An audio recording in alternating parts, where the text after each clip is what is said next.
अस्सलाम वालेकुम जी। हालात विद नौशेरवान के साथ हाजिर हूँ और 2 दिन के वक्फे के बाद मेरे साथ मौजूद हैं सीनियर सहाफ़ी सईद चौधरी साहब। अस्सलाम वालेकुम सर। वालेकुम अस्सलाम। सर कैसे मिजाज है? अल्हम्दुलिल्लाह। आप सर सुनाएं। सबसे पहले तो ये बताइए कि कैसा रहा आपका सफ़र, क्योंकि आपकी गैर मौजूदगी में हमारे सब्सक्राइबर्स और व्यूवर्स ने बहुत मिस किया आपको। इतने ज़्यादा कमेंट्स थे कि मैं सबको जवाब नहीं दे सका, लेकिन मैंने सबको तसल्ली दी कि मंडे वाले दिन तुरंत वापस होंगे। ये उनकी मोहब्बत है।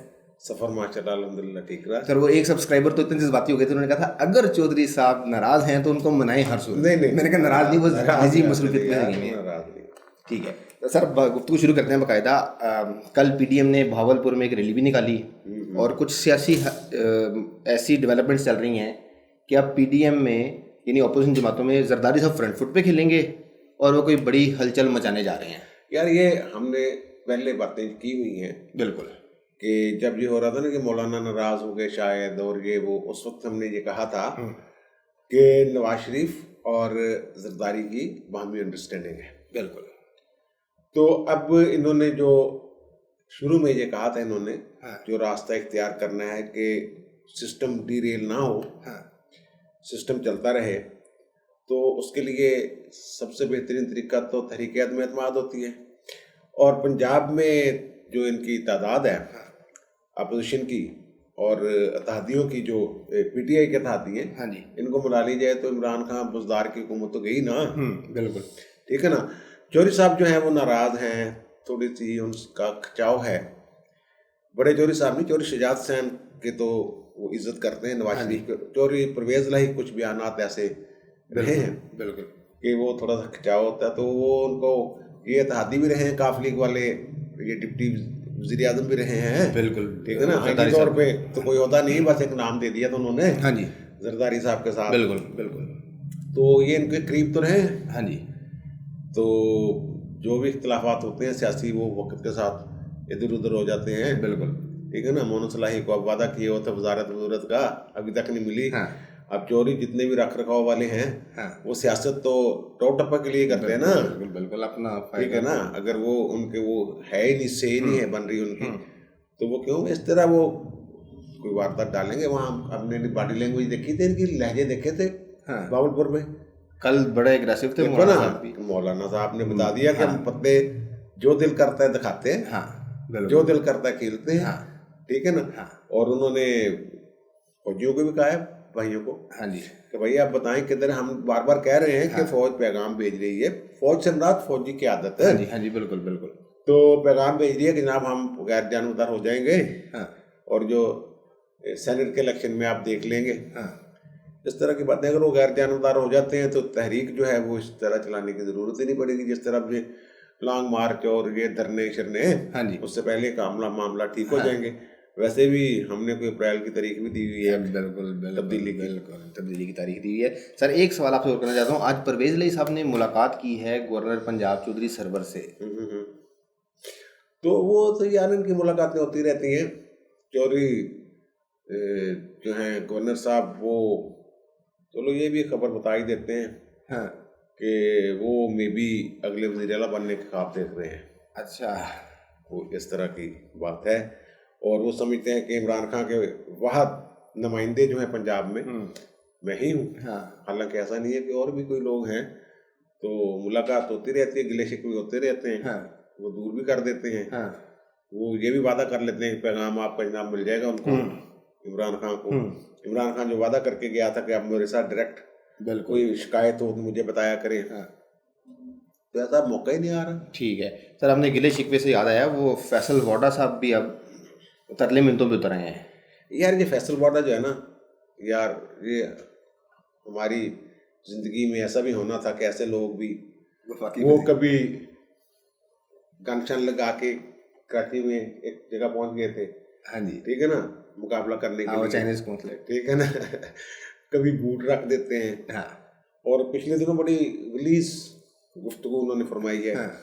जब ये हो रहा था फौज के नर्सरी। हाँ जी, हाँ जी, हाँ जी, उनमें तो उन्होंने गलाजत को इस तरह के अल्फाज इस्तेमाल किए। बिल्कुल बिल्कुल। तो वाडा साहब जो हैं ये असल में फंसे तो बहुत बुरे हैं। हाँ। इन्होंने मोहसिन शाहनवाज रांझा से रब्ता किया है। हेलो है ना। बिल्कुल बिल्कुल। अल्लाह ठीक है ना। रांझा साहब मुझे बचाएं ये वो। हालांकि वो जो है ना वो एक दरखास्त नहीं है। वो 1 से ज़्यादा दरखास्तें हैं। हाँ जी। सिंध हाई कोर्ट में भी मामला है इनकी नाअहली का, हाँ कि डुअल नेशनल है ये।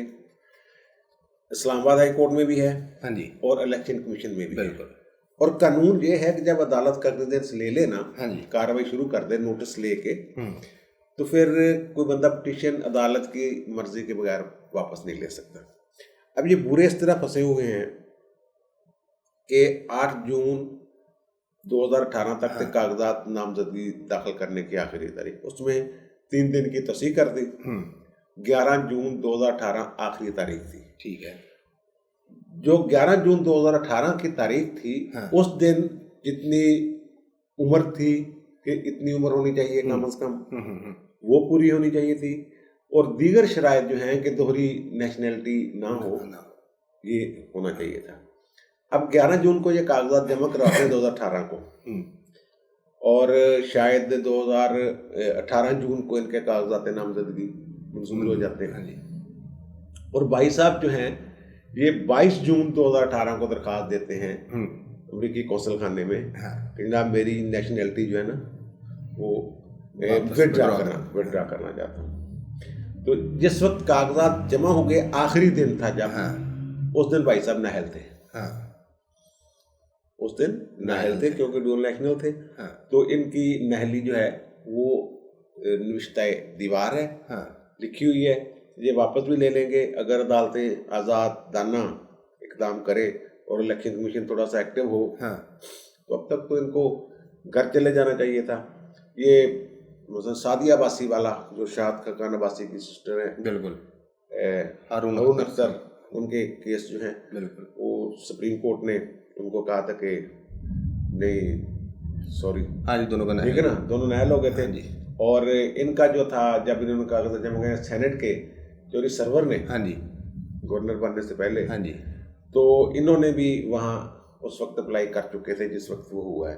वो मेरा ख्याल है कि वो थोड़ा से अदालत साकिब निसार साहब की अदालत थी, हाँ, तो थोड़ी सी अदालत ने बस कह लें आपके नरमी का मुजाहरा किया, वरना उस वक्त भी वो नेशनल थे तो उनकी भी नाअहली बनती थी उस वक्त। तो मैंने देखा है हाई कोर्ट में बहुत सारी दरखास्तें आती हैं कि पिटीशन आई थी कि उसकी उम्र जिस दिन इलेक्शन होने थे उससे 2 दिन पहले पूरी हो रही थी, 25 साल जितनी भी उस वक्त थी।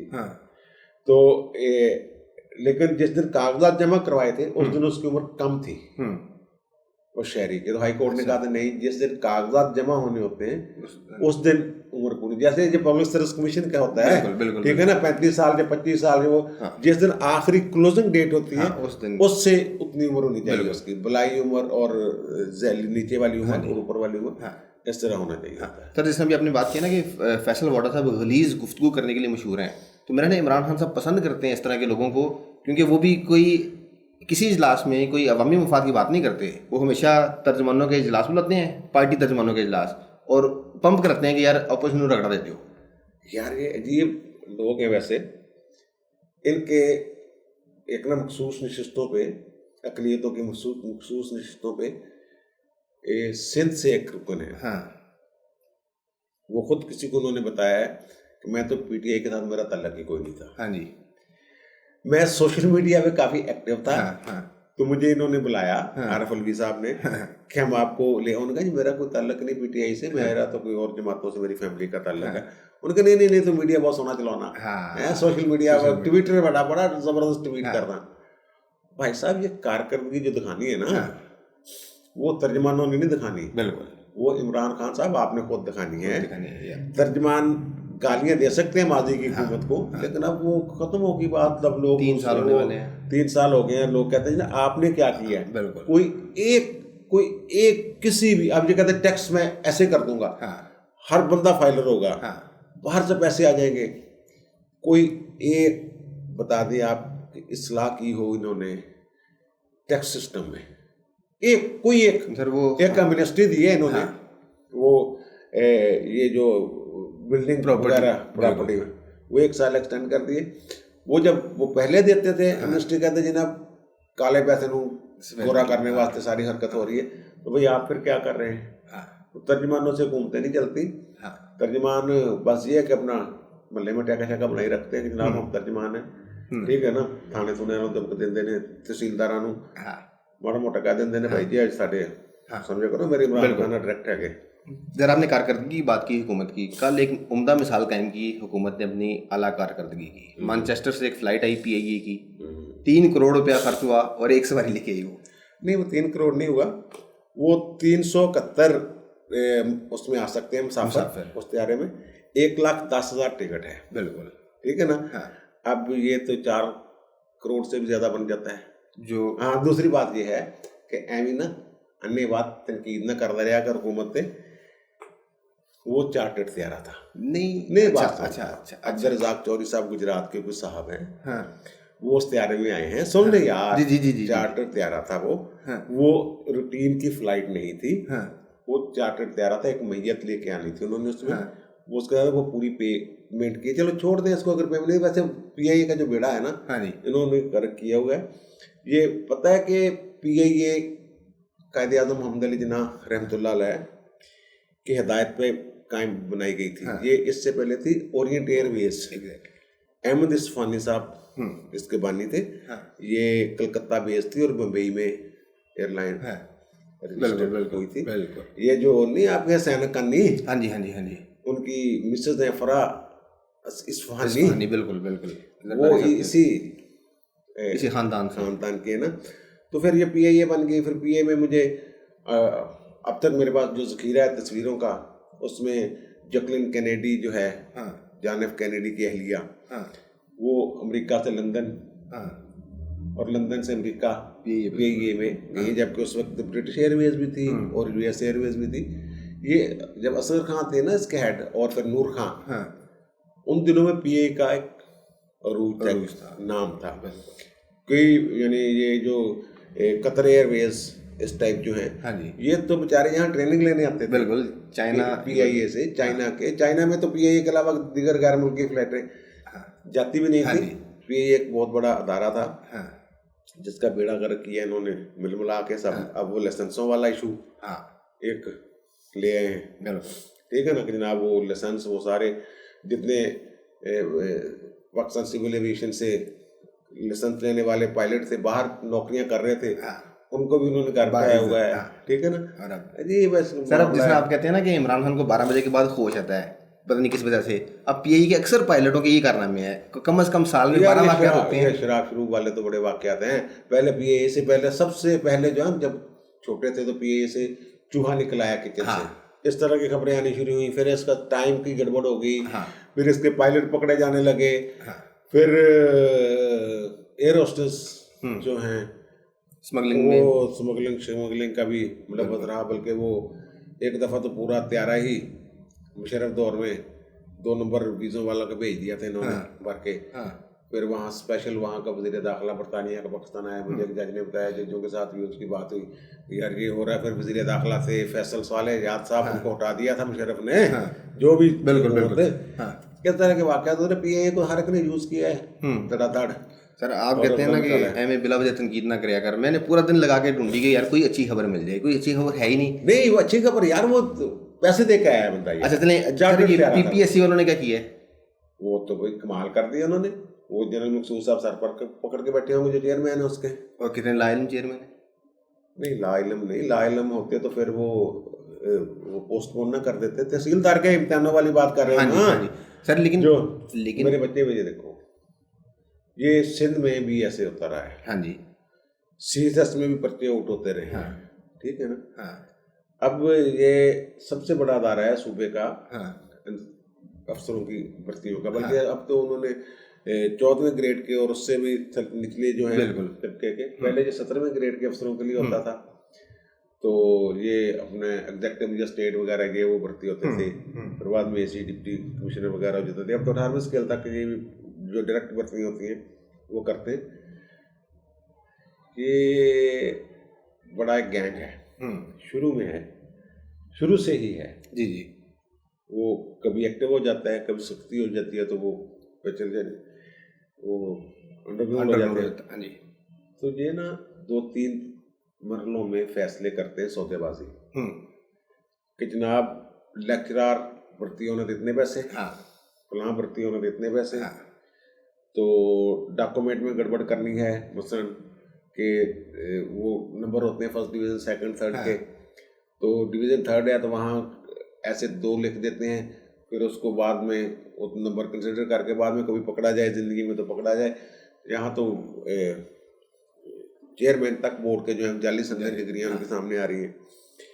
तो पेपर जो है वो आउट करके देंगे, पेपर आपको देंगे, वही सेम पेपर आएगा। तो उसके इतने लाख होंगे। फिर पासपोर्ट करवाना हमारा जुम्मा नहीं, सिर्फ पेपर देना है। जो थोड़े से लायक होते हैं वो कहते हैं चलो यार, और गरीब होते हैं थोड़े से, वो कहते हैं चलो यार ये काम कर लें। अगर पास भी होना है फिर इतने लाख होंगे। अगर मेरिट लिस्ट में आना है और यानी पास होने वालों की, और फिर इम्तिहान इंटरव्यू भी क्लियर करना है, तो उसके में ये मेरी जो इधर उधर से सुना है कि 50 लाख इस दफ़ा उन्होंने तहसीलदार के लिए रेट मुकर्रर किया हुआ था। बिल्कुल। तो अब जो पकड़े गए हैं तो बता देंगे और भी लोग निकल आएंगे। लेकिन सर एंटी करप्शन को शाबाश देनी बनती है कि वो उन्होंने सुना बड़े तरीके से, वो बड़ा उन्होंने जनाब ड्रामाई अंदाज में किया है कि अपना एक बंदा पहले वो उम्मीदवार बनाया है, फिर उनके साथ नेगोशिएशन की है, फिर उनके साथ बातचीत करने के लिए न्यू कैंपस आए हैं, फिर वहाँ से वो उनको अप्रिशिएट करना बनता है। और ये इसके पीछे ना जो मुझे थोड़ा सा पता चला है, वो जो चेयरमैन है ना पब्लिक सर्विस कमीशन के, उन्होंने भी थोड़ा सा इनको कहा कि यार ये बड़ी बुरी तरह फंस गए, वो बदनाम बड़ा हो रहा हूँ। तो कुछ वो कोर्ट मार्शल लाहौर भी रहे हैं ना। अच्छा ओके। चेयरमैन साहब कोर्ट मार्शल लाहौर भी रहे हैं। तो फिर वो थोड़ा सा होता तो है ना। बिल्कुल। और फिर फौज एक ऐसा अदारा है जिसकी तरफ वो लोग बात करते वक्त उसकी बदनामी, रिटायर्ड भी हो तो बिल्कुल। अब आसम वाजपेयी की वजह से कितनी बदनामी हो रही है, ठीक है ना। वो पिज्जा के नारे लग गए यार वहाँ, लेकिन पिज्जा है बिल्कुल आपके भावलपुर में रैली में, ठीक है ना। तो ये इसलिए वो उनका भी थोड़ा सा किरदार है इसमें। लेकिन सर अगर वो बदनामी का बायस बन रहे हैं तो उनके खिलाफ कोई एक्शन होना चाहिए। नहीं पकड़े गए हैं ना, जो पकड़े गए, लेकिन जो अंदर पापा जॉन्स गए, पापा जॉन्स वाले को यार वो कर लेंगे किसी दिन, पूरा प्रोग्राम ही कर लेंगे पापा जॉन्स पे। अच्छा उनके सारे जो हैं उससे अगली कुछ स्टोरी ले आएंगे पापा जॉन्स की, ठीक है। तो वो जो है ना ये कमीशन वाले बंदे, ये अंदर जो बंदा अंदर से इनको देता है ना, तो उनको तो पकड़े ना। बिल्कुल ठीक है ना। हो सकता है कोई बीच में मेंबरशिप सेक्रेटरी, बिल्कुल सेक्रेटरी से नीचे वाला बंदा कोई होवे। तो वैसे वो जो मेंबर हैं पंजाब पब्लिक कमीशन के, उनके बारे में कुछ ही खबरें नहीं है। वो कुछ लोग ना मुतअस्सिब हैं थोड़े से। बिल्कुल। एक साहब के बारे में मुझे बताया कि साबिक आईजी हैं, तो वो उन्हें खास जिला के लोग जो है ना, उनका नाम सुन के उनके माथे पे ना बलशल पड़ जाते हैं। बिल्कुल। अच्छा कौन से जिले के? वो यार कोई एक जिले का होगा ना, उसका 22 जिला होगा यार, समझना बड़ा मुश्किल होगा। 36 जिलों में से कौन सा उसका 22 जिला होगा। मैंने आईडी कहा है उसका 22 जिला होगा यार। ओके हो गया। हाँ सर, ये भी जाती है वैसे कि बेशतर मेंबर वो हैं जो पहले अपनी नौकरी की जिंदगी पूरी कर चुके हैं। वो तो उसमें वो है ना, वो सलाहियत, वो उसकी अहलियत की शराइत में आते हैं ना, वो कि ये इन उहदों पे रहा हो ना, फिर वो उसको रखा जाता है। डायरेक्ट नहीं होते, वो रिटायर्ड जज भी आ जाते हैं, रिटायर्ड जनरल भी आ जाते हैं। वो ऐसा इशू नहीं है, लेकिन इशू तो ये है कि ये काबू करना चाहिए, इनको सजा ऐसी मिले कि दोबारा कोई ऐसी हिम्मत ना करे। सर एक चीज़ अपने समझने के लिए पूछना चाहूँगा आपसे, सुप्रीम कोर्ट में एक केस था आज कि केपी की जो हुकूमत है तहरीक इंसाफ की, इसने एक बनाया हुआ है इंसदाद मंशियात एक्ट 2019 का। हाँ 19 का। अब वफाक अपनी ही सूबाई हुकूमत के खिलाफ चला गया सुप्रीम कोर्ट में कि जी हमारे सारे काम रुक गए सूबे के अपने एक्ट बनाने की वजह से। यार ये जो कानून है ना, आइन ये कहता है कि जब दो सूबों के दरमियान झगड़ा हो, या वफाक और किसी एक सूबे के दरमियान झगड़ा, तो फिर उसको ना फैसले के लिए सुप्रीम कोर्ट में ही जाना पड़ता है। ये ठीक है। जो हमने पढ़ा है बतौर तालिब इल्म ला के, वो तो यही है कि पहले 2 लिस्टें होती थी, अब एक लिस्ट हो गई है 18वीं तरमीम के बाद। एक ही मौजू पे अगर 2 कानून बन जाते हैं, एक सूबा भी बना लेता है, एक वफाक भी बना लेता है। तो जो वफाकी कानून है, वफाक वाला जो कानून है, उसको फौकियत हासिल होती है ये सूबे वाले पे। ये तयशुदा एक मुसल्लमा असूल है। और आपको याद होगा ना, एहतसाब कमीशन एक्ट भी बनाया था 2015 में। बिल्कुल। कि हम अपना एहतसाब खुद करेंगे, तो किसी का हुआ है नहीं। तो ये ना यार वो ये अटक से मिलती है ना सर आज उसकी अटक से बिल्कुल, अटक किला भी है वहाँ पे बिल्कुल। अटक और इस्लामाबाद का कितना फासला है? 40-45 किलोमीटर। 40-45 किलोमीटर, यानी कि आधा घंटा लग जाता है अगर वहाँ तक को मंशियात वगैरह आनी हो इस्लामाबाद में। उसके बाद फिर पता नहीं वो कहाँ जाती हैं, क्या होती है क्या नहीं होती। वो एक बंदा कह रहा है कि नार्कोटिक्स वालों ने एक बंदा पकड़ लिया। नहीं नार्को इस्लामाबाद पुलिस ने। हाँ, तो उसने कहा कि भाई ये पता कहाँ जा रही है?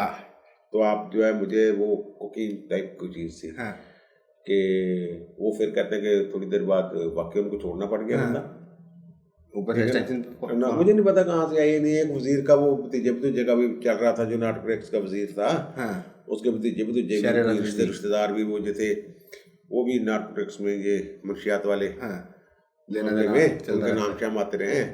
तो वो कह रहे थे सबूत लाओ, सबूत क्या लाना, पकड़े गए हैं भाई। राणा सनाउल्लाह के सबूत तो मिले नहीं। वो तो वज़ीर आज़म साहब ने खुद कह दिया कि यार पता नहीं कैसे वो एंटी नार्कोटिक्स ने मुझे ये बताया। ठीक है, एंटी वो जो होता है ना, ये जो एंटी नार्कोटिक्स वाला है ना इस्लामाबाद, ये आपने देखो पंजाब में मुंशियात वाले पुलिस वाले ही पकड़ लेते हैं। बिल्कुल ठीक है, ये ANF वाले जरूरी नहीं, वो भी कानून में इजाजत देते हुए पकड़ लेते हैं, बल्कि एक्साइज वाले ही पकड़ लेते हैं। बिल्कुल, एक्साइज वाले भी ये इनको पकड़ लेते हैं, मुंशियात फरोशों को पकड़ लेते हैं। ANF तो बड़े पैमाने पर ऑपरेशन करता है। अब वहाँ सारे जर्नैल और ब्रिगेडियर बैठे हुए हैं। बिल्कुल, तो अगर उनसे ये काबू नहीं आ रहे KPK वाले, 2 पुड़ियाँ पचाने के लिए वो सारा कानून बना लिया उन्होंने यार।